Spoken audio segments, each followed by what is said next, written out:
ஏன்னா எல்லாருக்கும் தெரியும் நான் பாய் ஃப்ரெண்ட் இல்லாமல் இருந்ததே கிடையாது. அதனால் அப்படின்னா நான் எப்படி 30 வருஷமாக சினிமாவில் இருந்திருப்பேன்? ஓகே. ஏன்னா எல்லாருக்கும் தெரியும் நான் பாய் ஃப்ரெண்ட் இல்லாமல் இருந்ததே கிடையாது. அதனால் அப்படின்னா நான் எப்படி 30 வருஷமாக சினிமாவில் இருந்திருப்பேன்? ஓகே. ரொம்ப சர்ப்ரைஸ்டாக இருக்கேன். இப்போது நாங்கள்லாம் அப்போவே எனக்கு ரொம்ப பயம் ஸ்டேஜ் மேலே பேசணுன்னா. ஆனால் இப்போது ஆராத்யா வேறு லெவலில் பேசிட்டு போயிட்டாங்க. ஆனால் ஒன்று சொல்கிறேன், எங்கள் உதயகுமார் சார் கிட்டலாம் என்னோடய பாய் ஃப்ரெண்டை கூப்பிட்டுட்டு போயிருக்கேன் ஆஃபீஸ்க்கு. அவரெல்லாம் எங்களை எதுவுமே சொல்லலை. ஸோ அந்த மாதிரிலாம் எதுவும் இல்லை, நம்ம நினச்சிக்கிறது தான். ஏன்னா எல்லாருக்கும் தெரியும் நான் பாய் ஃப்ரெண்ட் இல்லாமல் இருந்ததே கிடையாது. அதனால் அப்படின்னா நான் எப்படி 30 வருஷமாக சினிமாவில் இருந்திருப்பேன்? ஓகே.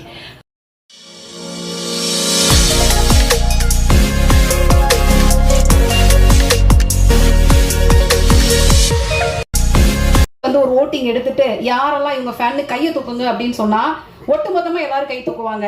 சேச்சியோடைய வலிய ஃபேன் ஆக்கும் அப்படின்னு சொல்லிட்டு வாங்க Shakila சேச்சி.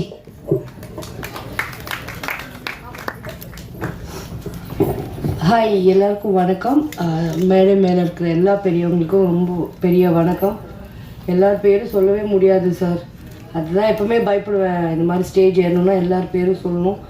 And first of all நான் இதில் ரொம்ப அழகான ஒரு நல்ல கேரக்டர் பண்ணியிருக்கேன். அதுக்கு ஃபஸ்ட்டு நான் தேங்க்ஸ் சொல்ல வேண்டியது முகுந்தன் சாருக்கு தான், டேரக்டருக்கு.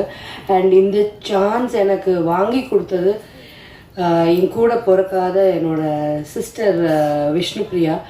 இந்த நேரத்தில் நான் அவள் பேர் சொல்லலைன்னா வேறு எந்த நேரத்தில் சொல்லுவேன்னு எனக்கு தெரியாது. ஸோ ஒரு சின்ன கேரக்டர் தான், பட் ரொம்ப அழகான கேரக்டர். அண்ட் நான் ரொம்ப சர்ப்ரைஸ்டாக இருக்கேன். இப்போது நாங்கள்லாம் அப்போவே எனக்கு ரொம்ப பயம் ஸ்டேஜ் மேலே பேசணுன்னா. ஆனால் இப்போது ஆராத்யா வேறு லெவலில் பேசிட்டு போயிட்டாங்க. ஆனால் ஒன்று சொல்கிறேன், எங்கள் உதயகுமார் சார் கிட்டலாம் என்னோடய பாய் ஃப்ரெண்டை கூப்பிட்டுட்டு போயிருக்கேன் ஆஃபீஸ்க்கு. அவரெல்லாம் எங்களை எதுவுமே சொல்லலை. ஸோ அந்த மாதிரிலாம் எதுவும் இல்லை, நம்ம நினச்சிக்கிறது தான். ஏன்னா எல்லாருக்கும் தெரியும் நான் பாய் ஃப்ரெண்ட் இல்லாமல் இருந்ததே கிடையாது. அதனால் அப்படின்னா நான் எப்படி 30 வருஷமாக சினிமாவில் இருந்திருப்பேன்? ஓகே, அதை நீங்கள் தெரிஞ்சுக்கணும். And very bold speech. And அண்ணே ஆனந்தராஜ் அண்ணே, அதாவது என்னை பார்த்தும் இதை தானே சொல்கிறாங்க. முந்தா நேற்று கூட போயிருந்தேன். நான் சின்ன வயசில் உங்கள் போஸ்டர் ஏன் இப்படி நீ சின்ன வயசுனா 18 19 வயசுனா நீங்கள் சினிமா பார்க்க வர நேரத்தில் நான் நடிச்சுக்கிட்டு இருந்தேன். அதுதானே டிஃப்ரென்ஸு. எப்போ பாரு நாங்கள் சின்ன வயசில் உங்கள் படம் பார்த்தோம், நாங்கள் சின்ன வயசில் உங்களோட ரசிகராக இருந்தோம். ஆனால் ஃபீலே பண்ணாதீங்கன்னு, நமக்குலாம் இன்னும் சின்ன வயசு தான். ஏன்னா நம்ம அன்னைக்குலேருந்து இன்ன வரைக்கும் நடிச்சுட்டே இருக்கோம். அண்ட் ஸ்ரீ ரொம்ப க்ளோஸு தோஸ்து, சொல்லவே வேணாம். Music is very fine as usual. And Deepa super.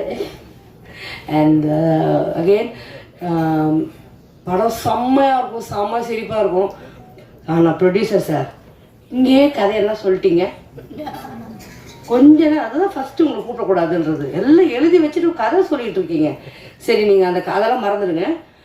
படம் பாருங்கள், ரொம்ப நல்லாயிருக்கு. இன்ஷா அல்லாஹ் இதோட சக்ஸஸ் மீட்டில் திருப்பி மீட் பண்ணலாம் இன்ஷா அல்லாஹ். இனிமேல் டிக்ஷனரியில் சின்ன வயசுல இருந்தே அப்படிங்கிற வார்த்தையை அழிச்சிடணும் அப்படிங்கிறத இந்த ப்ரெஸ் மீட்டில் ஒரு வேண்டுகோளாக வச்சுக்கிறேன்னு நினைக்கிறேன்.